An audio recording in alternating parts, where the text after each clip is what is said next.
de oro en el primer mes de este 2023 y, por cierto, se está celebrando en estos momentos en Viena una rueda de prensa por parte del Organismo Internacional de Energía Atómica. Está hablando su director general, Rafael Grossi. Escuchemos. Unless you want to join us as an inspector, which could be interesting, who knows. We know how to do these things. There are going to be places, lists, some may be useful, some may be less. And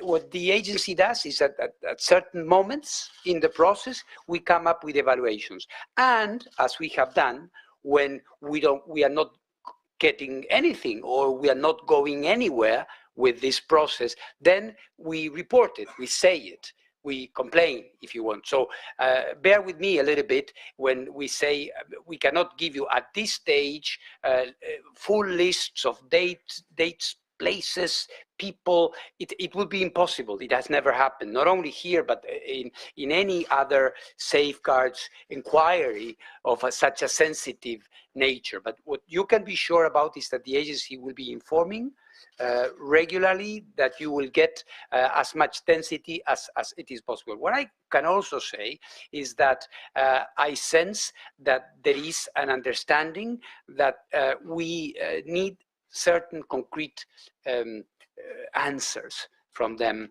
on certain things. They have been given us some, as you know, and we, after evaluation, considered that they were not technically credible. So, and we were in this vicious circle, if you wish. So my impression is that there is a chance now that we can be moving away from this thing. Whether I'm sure or not, Francois, what can I tell you? You know, we are trying to do our job in the best possible way, and I'm.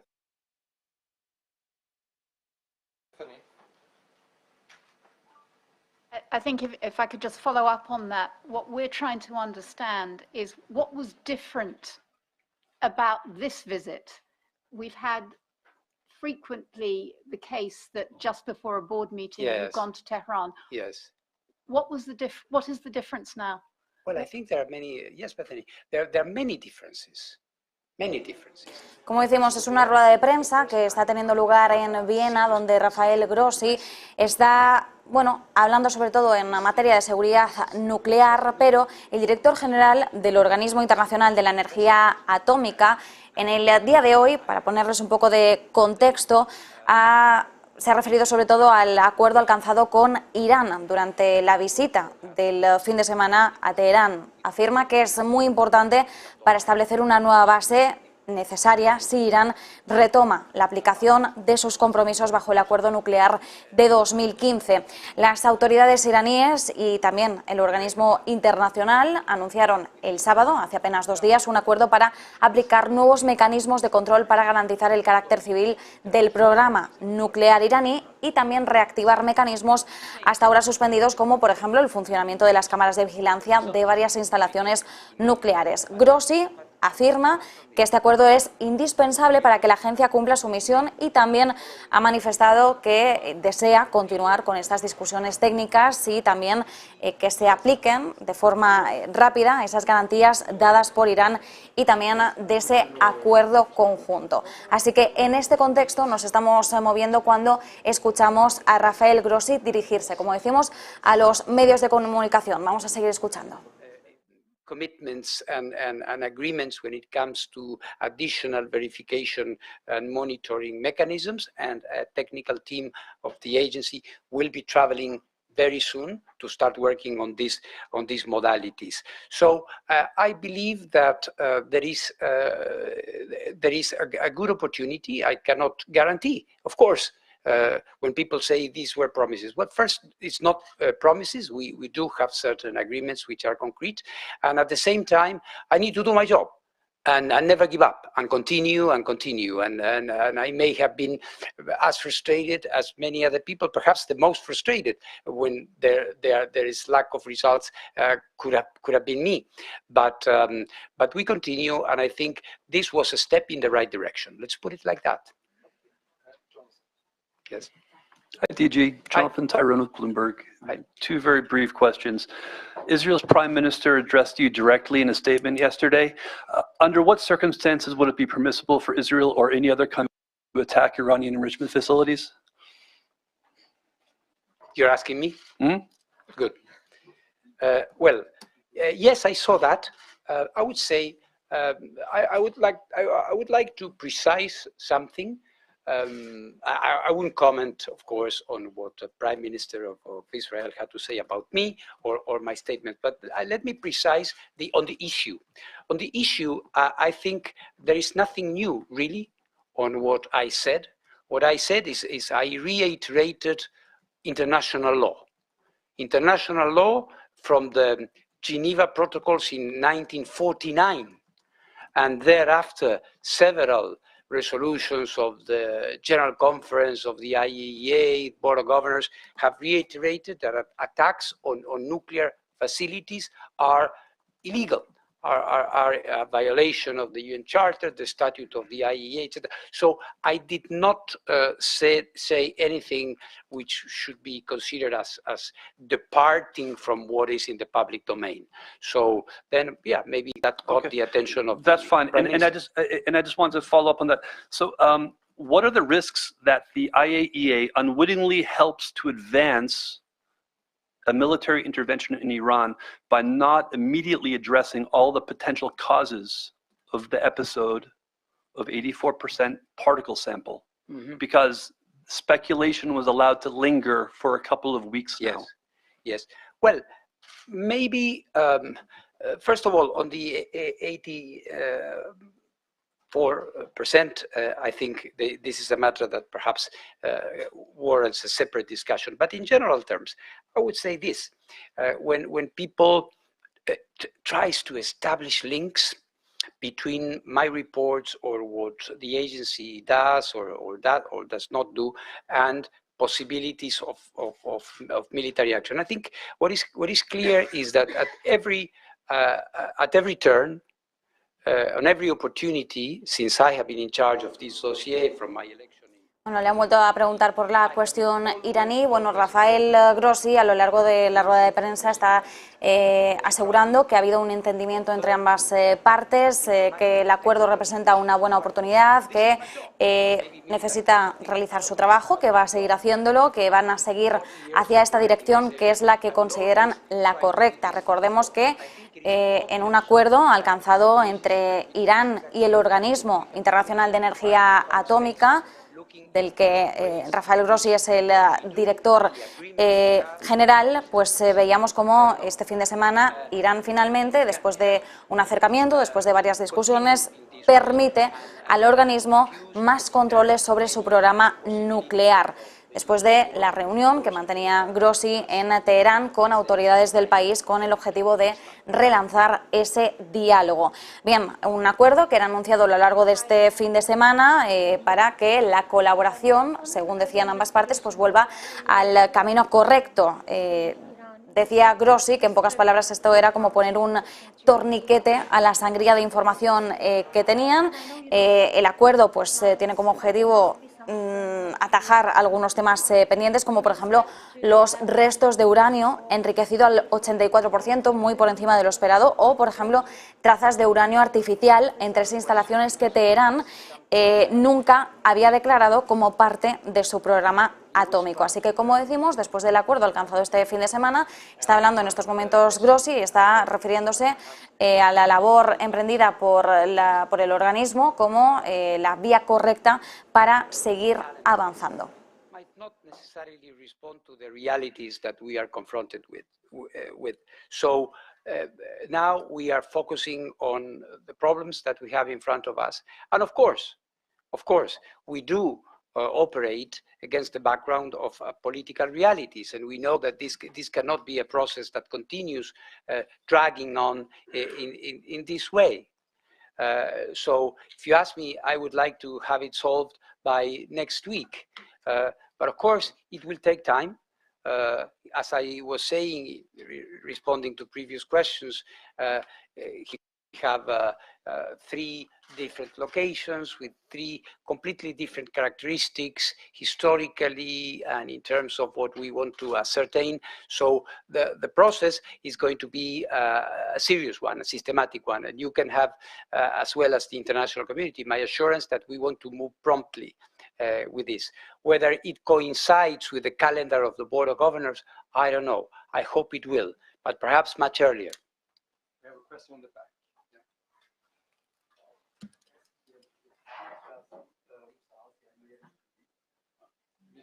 Bonsoir, c'est Al-Mayadin TV.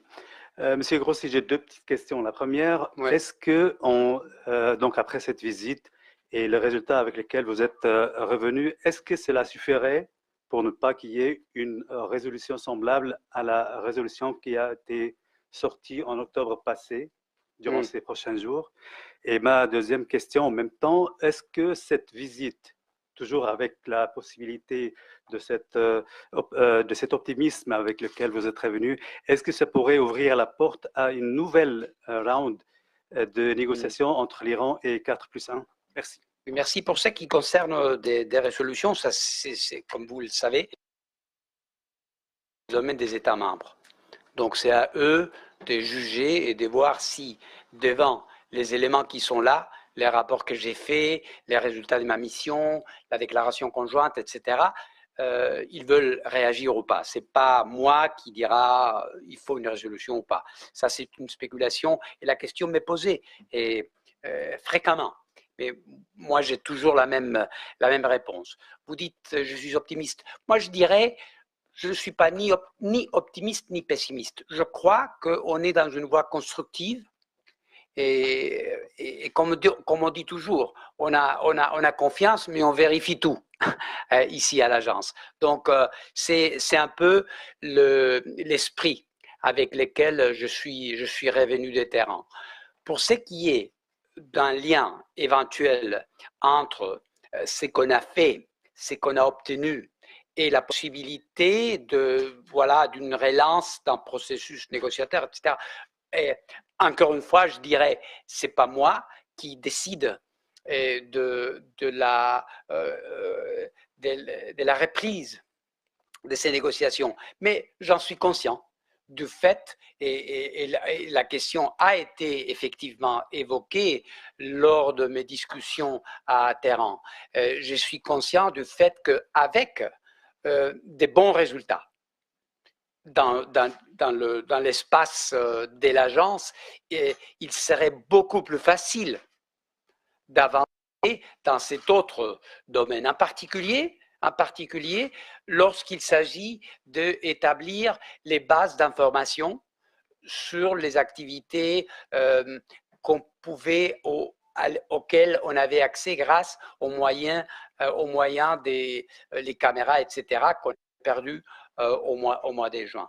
Moi, je pense qu'avec ces arrangements, avec l'idée de rétablir ces capacités de l'agence, on va pouvoir peut-être faciliter et créer un péage plus positif, éventuellement pour une négociation dans ces domaines-là.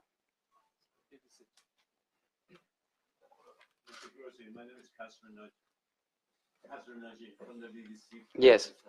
Yes.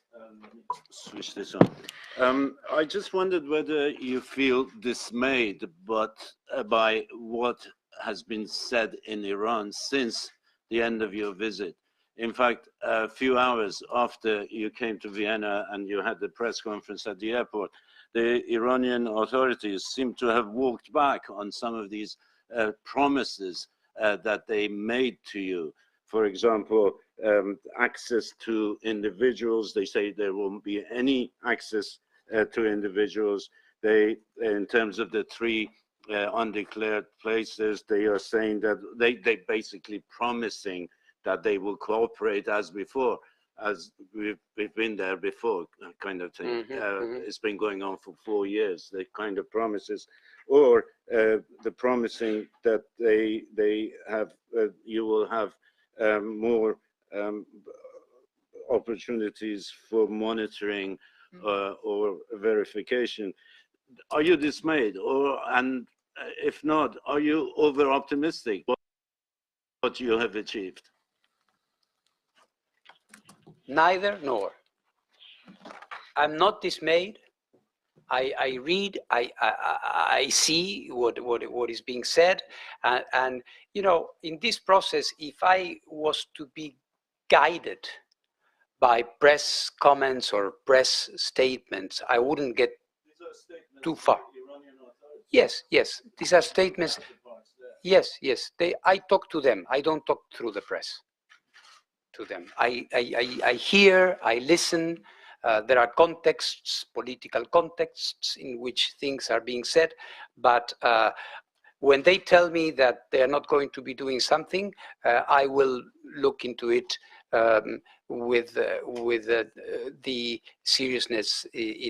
I'm not dismayed. I'm not dismayed. I think we are at the beginning of a new phase. It's not a new process. It's a new phase after certain agreements that we have come to get. Over optimistic? No, I'm not even optimistic, as I was saying.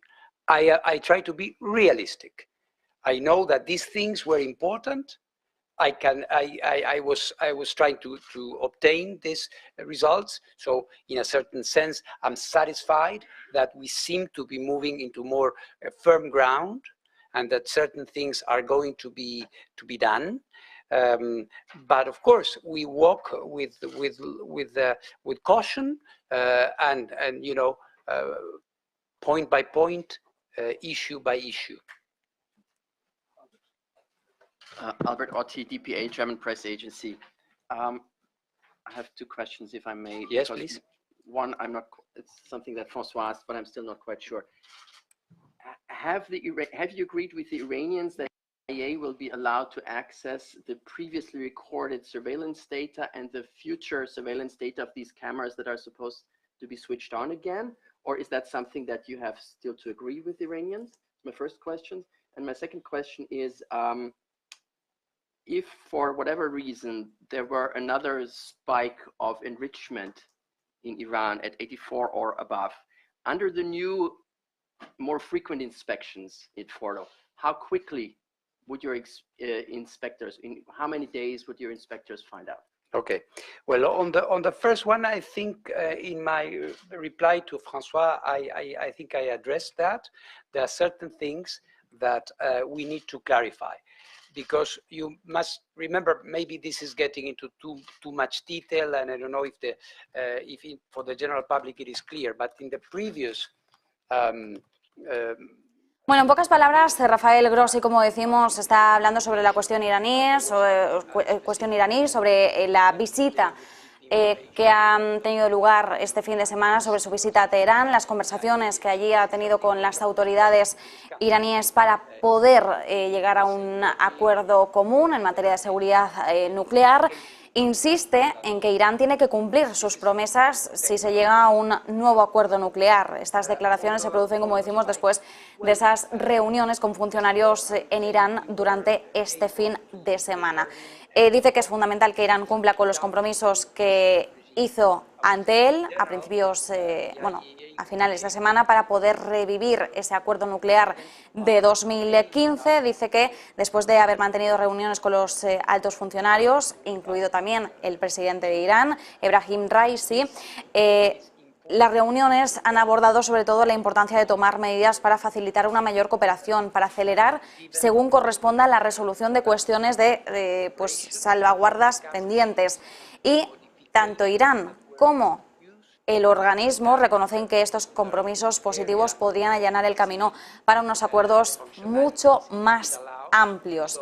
En pocas palabras, Grossi acogía esas garantías de alto nivel que le trasladaba Irán, de que está impuesto a implementar más actividades apropiadas de verificación y de monitorización, cooperar con la agencia para resolver los problemas que puedan estar pendientes.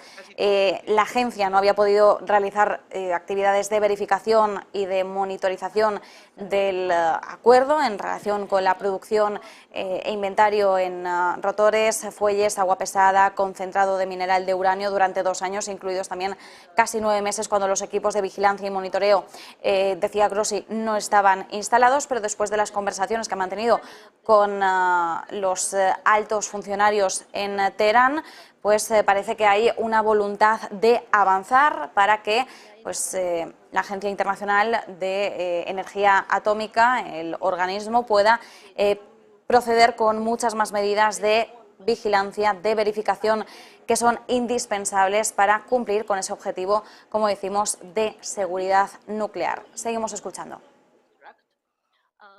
Is that what you envision? And is that why you, what do you mean exactly by the news baseline? That's the question number one. I don't know about the exact, thank you for the question, about the exact wording of that, new or not new. What's important is that, and my answer is quite hypothetical, because your question is also a bit of a speculation, because we don't know, first of all, whether JCPOA will be revived or not, etc. But in any case, what I have been saying, and also in my reports, is that given that the information had been lost, I mean, not lost, but the flow of information for the agency had been lost, we would not be able to provide this kind of, call it baseline or however you may wish to call it, to provide approximate numbers, ideas of how much is being produced, etc. So clearly we were having a deficit.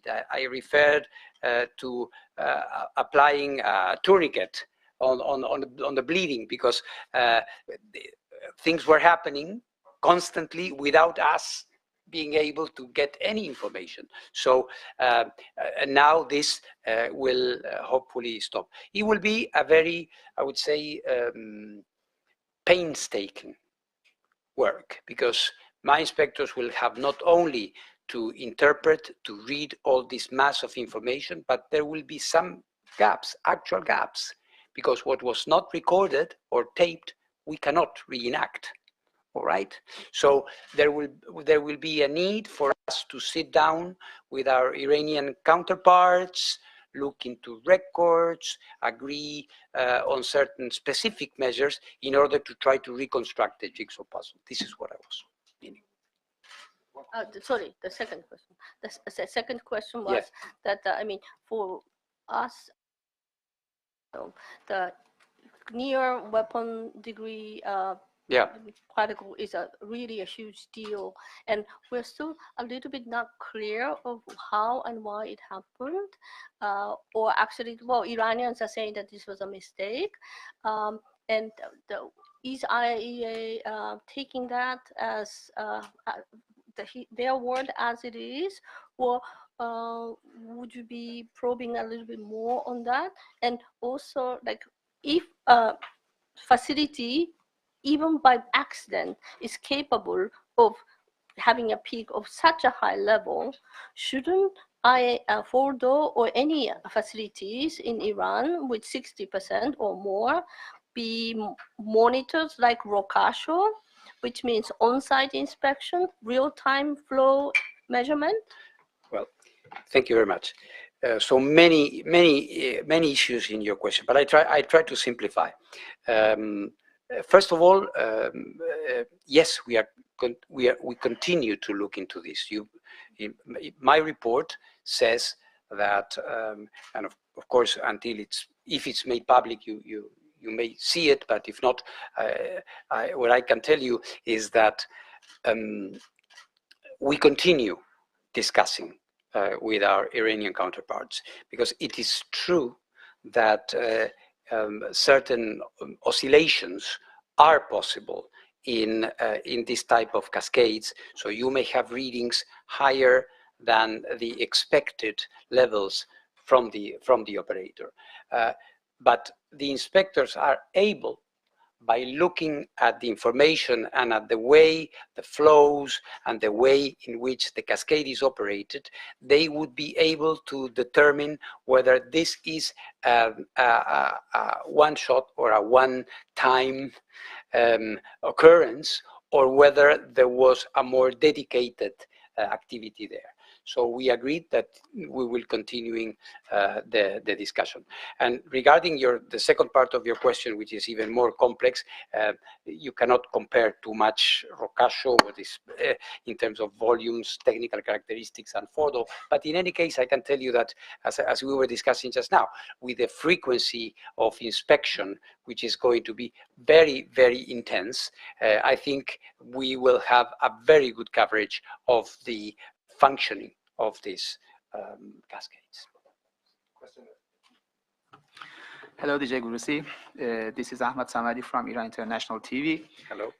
I heard your response to my colleague about what Iranians said in contradiction of your remarks.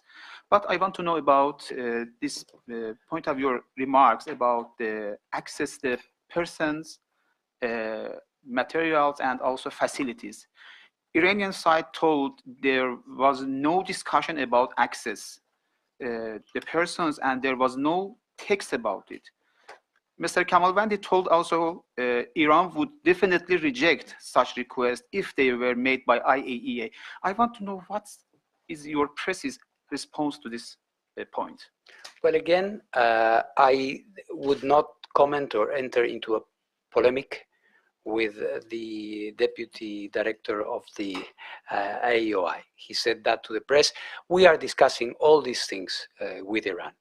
It is correct that we did not put things on paper. We are discussing. These are sensitive matters, as you can imagine. The agency has an idea of what it would like to be, where it would like to be, or with whom it would like to talk, or the places it would like to visit. But of course, we need the agreement of Iran to be able to move on that. So here there is no imposition whatsoever on our part. We are undertaking a professional, technical conversation with them about this. Okay, the final question for BBC. Can I ask you about this 84 microphone? Yes, you can, of course. Yes. You seem, listening to you today during this press conference and also yesterday, the day before, I get the impression that you're not overly concerned about finding uranium enriched to 83%. I would have thought everyone else is, but you seem to have taken it in your stride that this kind of thing might happen and we will look into it. No, nothing sort of immediate let or me dispel this, urgent as far as you're concerned. You know, it's not, it is a serious development, and this is why I raised it with the government, and we have acted on it. What we do not do as an international inspectorate is to react emotionally or making political statements which are not fitting our role and our mission. We identified something which is of course serious, but we need to go to the bottom of the issue before we can reach a conclusion. When we say spikes occur, it's because they do occur. I have to say it, otherwise I would be jumping immediately to the conclusion that this was part of a deliberate campaign of enrichment at almost 90%. So that would have very serious consequences. So this is why we have to take it in a way that it is technical and very transparent. So we are trying to explain to you and to the international community that, of course, this is worthy of our serious consideration, and this is what we are doing. We are not saying, we are not dismissing anything. We are saying this is a serious matter. We are looking into it. And how long are you giving yourself time to get to the bottom of this? Well, we are looking into this. I guess this one should not take a very long time, because what we are looking is at a very, if you want, the the snapshot is quite clear, is precise around the time where this reading was, or through the samples we took, happened. And let me also say that the agency has also informed that there has not been production. This is also very important. There has not been any accumulation. You are saying or they saying? I am saying. If I say it, is because my inspectors have verified that. When they say something, we listen respectfully, but then we verify. Thank you very much for coming. Thank you very much.